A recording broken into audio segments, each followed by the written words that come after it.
when I think I know what the wild rice likes, I am wrong. And then I say, oh, I see what you're telling me, wild rice.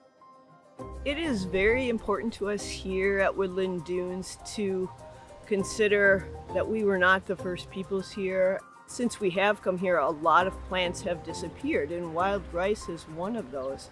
A lot of this habitat has been degraded, it's been lost. So, I think a lot of sea grant programs look to, how can we restore coastal habitats? Historically, from Milwaukee north, pretty much all our river mouths would have had wild rice.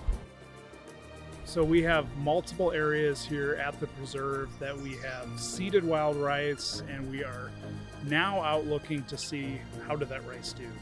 I mean, this stuff looks good. I like this rice.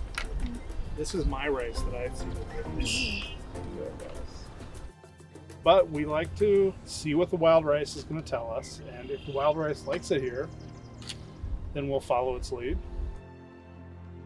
We would love to reintroduce a very important plant to the original peoples that were here and bring that back into our ecosystem.